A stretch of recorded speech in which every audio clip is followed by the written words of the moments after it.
Do I read too much? I think the answer is yes. And I have to say I probably read less than most booktubers by some margin.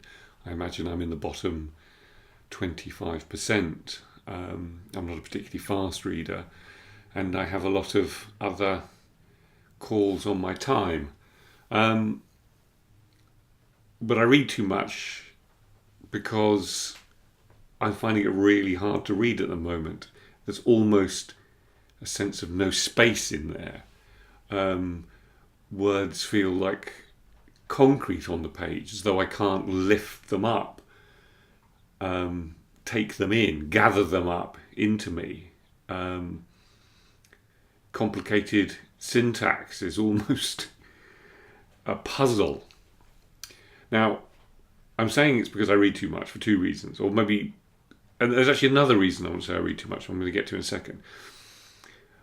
And it is true that up until about a week ago, when my novel went to the printers, I've spent an enormously long time deep inside the text of a very long novel. As I think I keep saying, it is now printing out at 608 pages, and I've read it out, which is the best way to proof and get a sense and rhythm and whatever. I've read it out loud at least 3 times this year, so I think I am clogged up by my own book, and hopefully when I see it is printed and I can have no other influence or no new influence, that will soon churn away and dissipate somehow. So there's that. But also I think it is the nature or the type of books that I'm reading. I mean, if I think what I read over my holiday in Croatia, I read 4 books, and they were 3 of them. The 3 works of fiction were formally fairly innovative. That creates a certain cognitive strain, but also it is the density of the prose, and I think there is a kind of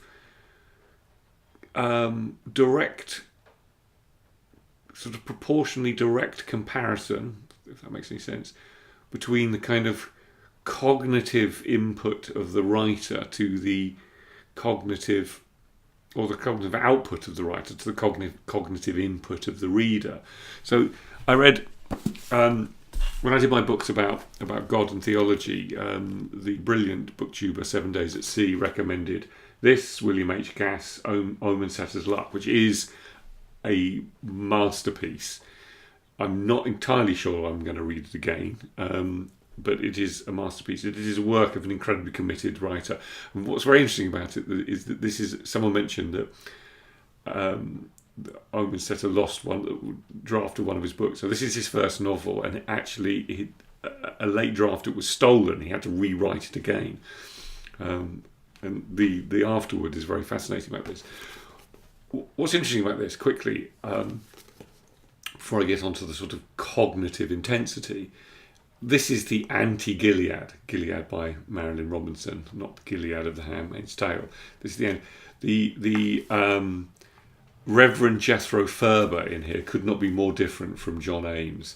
And even though this book is called Omen Setter's Luck, the 3/4 of this book is the internal world of Jethro Ferber, rendered in the most poetically chaotic or chaotic poetry I think I've ever read. It is the inner thoughts of a man so compressed and distilled that it is a work of high modernism for that. It is beautiful in places, frustrated in places, almost impenetrable at places. But it is ultimately a novel of great moral beauty. But what is asked of the reader when a writer commits that much to the page. And then the next book I read, Sibo There Below by Laszlo Krasner, Hawkeye, is another piece of, kind of formal innovation. They are, to all intents and purposes, short stories, all of which are interested in the sort of minute precision of the making of art, or the restoration of art, or the contemplation of art. Every story is written in one sentence. Now, what's interesting here is I don't think they need to be, but he's made the decision, so they are. They are. We never get really a sense of character. Very few people are actually named. It is process. It is looking at process of the making of art, and it is compelling, but also quite distancing at the same time. And once again, it's a long book. There isn't a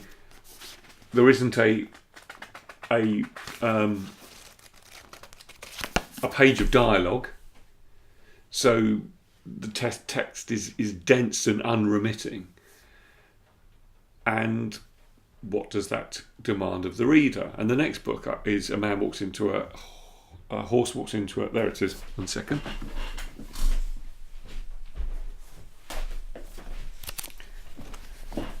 A Horse Walks into a Bar by David Grossman. And it's not particularly a formal innovation, but it's unusual in the sense that one reads it in real time. It takes probably 2 to 2.5 hours to read, from start to finish, and it is a man on stage, a stand-up comedian, and it is his act, although it's not his act, it is a semblance of his act, as he essentially has a breakdown to reveal one of the key moments of his life. So, his act takes 2.5 hours, it takes 2.5 hours to read. And of course, there's a great intensity in being present and witness in real time to a man having a breakdown. So, I also read the brilliant essayism by Brian Dillon, which was light relief. And also it includes quite a lot about William H. Gass, who is, as someone mentioned in the comments, is a brilliant essayist.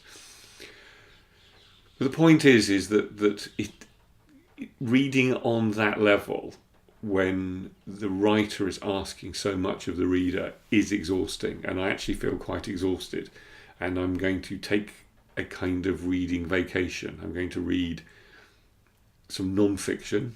I'm going to read a book about Velasquez, and I might read. I've got my daughter keeps rapping Hamilton the musical to me. And that has, and Hamilton's story is obviously very, very interesting. So I bought the Rob Chernow biography, so I might read that.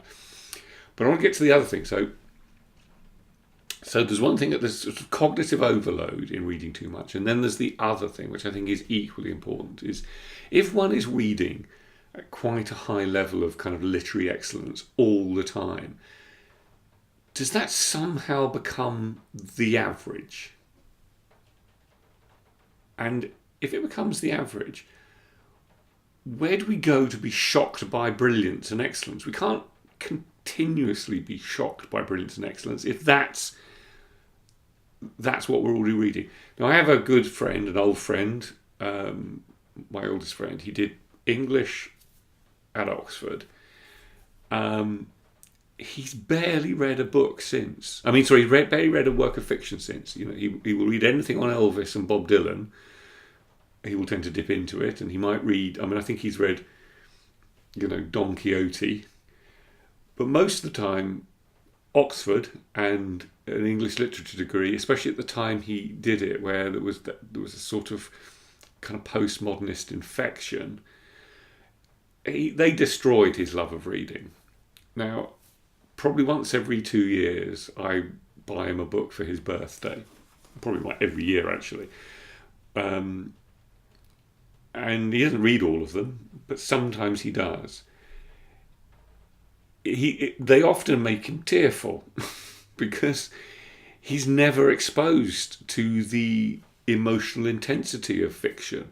So when he is addressed by it, when he is confronted by it, it is a deeply emotional experience.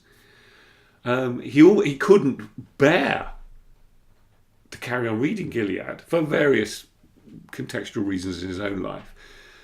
But he's if he reads one or two novels a year that I recommend or he hears of and whatever, it's a profound experience. It's a deep, enriching, and special experience.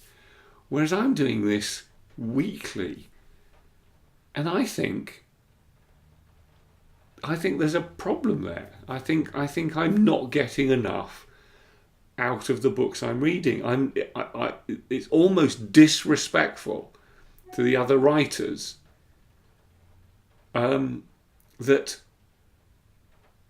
I'm kind of going, okay, there's this book, then this book, there's this book. It's like, there should be a grace period between reading books. There should be a grace period of a week. I've got to cleanse. I need a palate cleanser, a cognitive cleanser, an emotional cleanser. I need something a week, and then I read, and then decompress and whatever. Think about it.